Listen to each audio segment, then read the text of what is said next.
Hey peepsy doodles! So today I'm going to be doing a video about divination methods and finding out what works for you. I'm going to do this in a couple different videos because I talk way too much to put multiple divination methods in one video. So this is going to be a multiple part little thing. I ain't going to say series because if I do I'll never finish it. So today we're going to be focusing on the pendulum. And then we'll have a couple other videos such as tarot, oracle, that type of stuff. But basically I just want to help you guys, for those of you that don't have a divination method that really works for you, or you're struggling to find one, to kind of help you with methods to see if a particular method works for you or not. Now there are a lot of people that have multiple divination methods, or they are extremely skilled in multiple divination methods, and they come really, really easy for them. There are some people that have a hell of a time finding one that works. There are some people that have only one that works, but they love that one. There's some people that are really, really good at one, but it's because they worked their ass off at it. So there are all kinds of people out there, and I personally believe that there is at least one divination method out there that you are extremely skilled at, even if you don't know it. And I also believe that every divination method is open for everyone, and while it may not come easy for you, everybody can learn and become baby brain, and can become well versed in that method. So like I said, today we're going to be talking about the pendulum. So I have a couple different things here. There was a book that I had that I can't find, and I know that I've shown you guys in another video before, and it was called like Pendulum something, which does absolutely no good for you, but I can't find it. It's chilling around in my house on my bookshelf somewhere.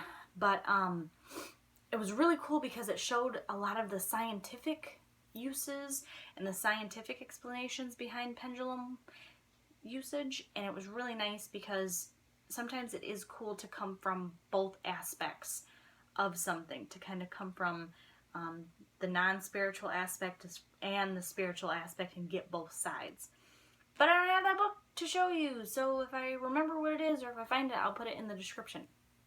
The other one that I really, really like, I've shown you this multiple times, is the Big Little Book of Magic. Now this is cut into 4 parts: altar, candle, pendulum, and healing magic. So a quarter of this is dedicated to the pendulum, and it literally goes from everywhere from making your pendulum, testing it, using it, different stones, exercises, divining the future, balancing and healing, map and ground dowsing, finding lost objects, field of your aura, karma, reincarnation, like, wow! It goes from like very tiny, I've never used a pendulum before, to holy shit, look at all the things I can do with it. Very, very good book, and plus you get all those other nice little chapters in here as well.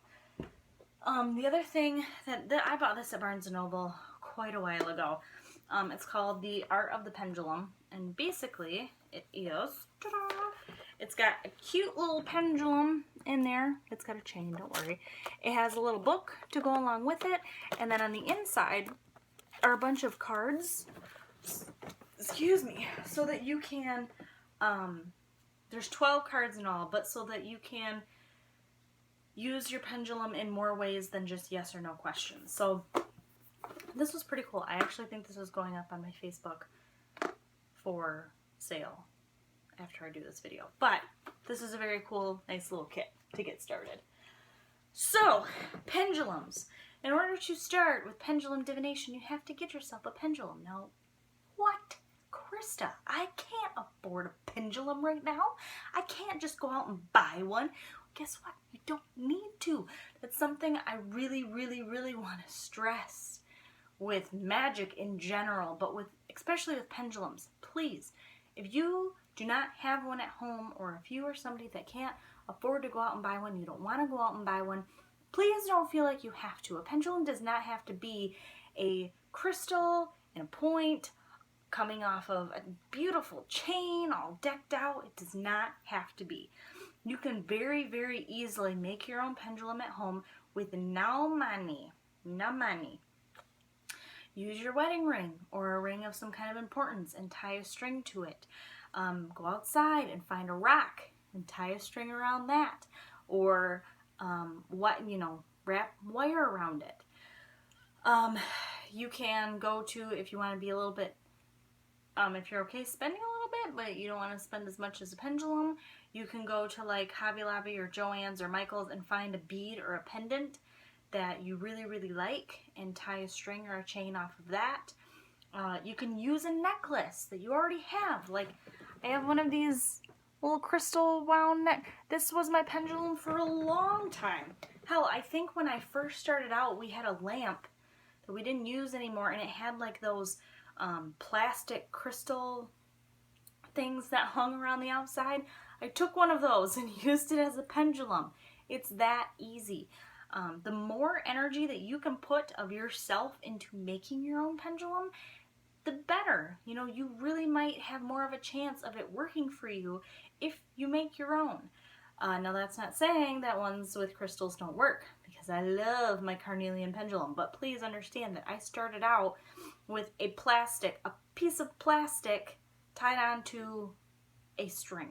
It was actually thread from my mom's sewing kit. So it really does work. We'll go from there. So make your own pendulum, get your pendulum, buy it, whatever you want to do. If you buy it, I do recommend trying to buy them in store, unless you are somebody that pretty much every kind of pendulum works for you. Now, I didn't know that I was that kind of person. I'm not tooting my own horn, because I didn't know that not everybody had that kind of ability to where they could make any kind of pendulum work for them. I found that out when I went to a Reiki share and somebody asked me to bring what pendulums I had for sale for my Etsy shop. She said she had been trying for years and years and years and could never get any kind of pendulum to move for her. And I got her a rose quartz one, and it moved, and she loved it, and she was so excited and bought it on the spot. But understand that not everybody can make a pendulum move right away. And some people, if they can make it move, it's very, very little. So don't feel like you're alone. There are not very many people, apparently, that can make all kinds of pendulums work for them. So if you are not that kind of person, when you go to a store to purchase a pendulum, if that's what you're going to do, try it out first. You know, hold the pendulum. I like to hold it. I like to use 2 fingers. This is just my method.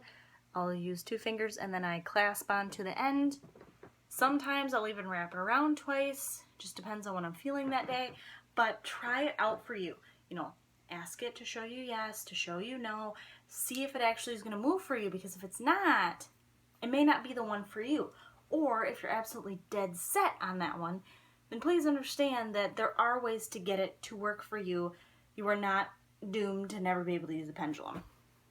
Okay, I gotta shut my mouth. Okay, so let's say you have a pendulum, okay?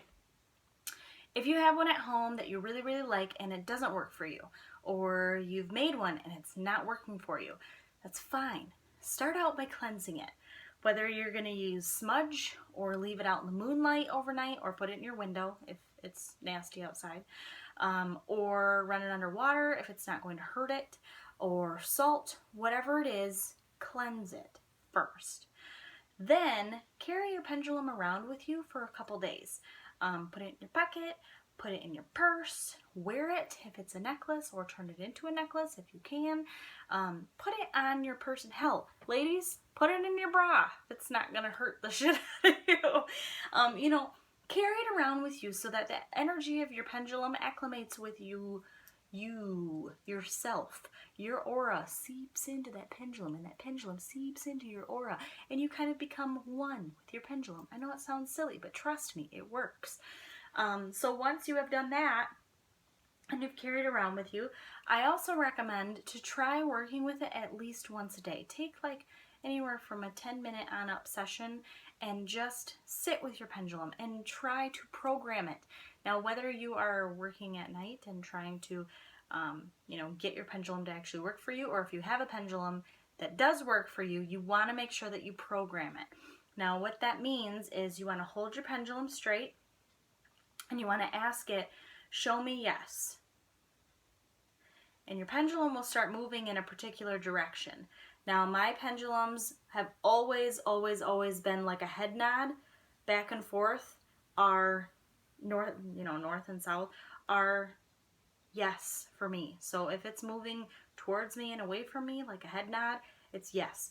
But every pendulum's different. You may have 17 pendulums that have told you that, and then your 18th one you try and it gives you something different. Everyone has different energies, and everyone is different. So make sure that you try this out. So after you'd say, show me yes, you stop it and you say, show me no. And it will move in the direction that no is. Now mine is always like a hell no, shake of the head. And that's always been a no for me. The other one that I also ask it to show me is to show me maybe, or kind of like a ask me later, and that's normally a circle for me. Like I said, if that's not what yours comes out to, that's okay, because they're all different. They're all different, so it's okay. As long as it moves in a direction for you, perfect. Now, once you program it, you shouldn't have to program your pendulum again. Basically, programming it is telling it that every single time you pick up that pendulum and you ask a yes or no question, that particular direction is going to be a yes for you, and the other direction is going to be a no for you. And whatever else you program it to say. If you want to program it to say, every time I ask you a question about food, if the answer is apples, show me what apples looks like. You can do that too. I just like to keep it simple, to yes, no, maybe, ask me later, and call it good.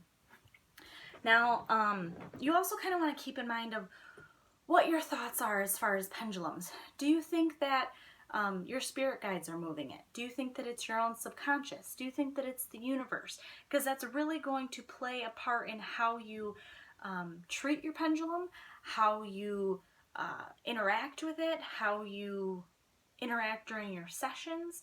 You know, you may keep your questions in your head and ask it that way. You may say your questions out loud. You may actually talk to someone if you believe that you're talking to, you know, your deceased grandmother and she's the one that's pushing the pendulum for you. I really think that all of these are correct. It's just what you personally believe. And I think that they can all be correct.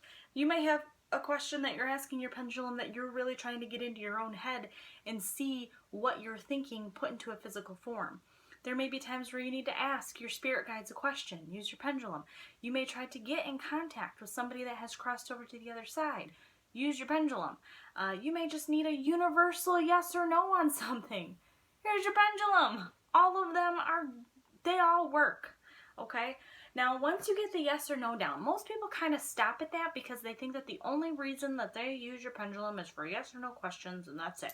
But you are wrong, let me tell you. There are a lot of people there are beautiful pendulum boards out there, but you don't have to buy one. You can make your own. Get a piece of paper, or cardboard, or wood, or whatever you want, and start here. So this is where you'll actually place your pendulum. And then start in a half circle all the way around, put the letters A through Z. So then when you put your pendulum here, and you hold it at this spot, and you ask a question, then your pendulum will swing in the direction of the letters, helping to spell out the answer, which is awesome because that opens up so many possibilities for what you can do. You can also draw a map of your home or of a different place if you've lost an object and go to different areas of the map and ask the pendulum if the particular object is in that certain area, whether it be an object, a person, whatever. You can also go to different areas of your house and ask, are my car keys in my bedroom? And you give it a second and your pendulum will answer you, and you go to the next place until it says yes. And when it says yes, go to different areas of your bedroom or of your kitchen or whatever and say, is my car keys in this area? Are my car keys in this area?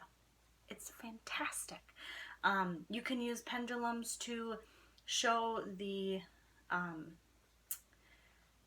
your aura and where your aura stands at a particular time. You know, you may, if you hold your pendulum in a certain area and ask it to show me where my aura is, You know, you may move it and it may not move for a little while, and you may get to a certain area and it starts to move. Well, that's how far out your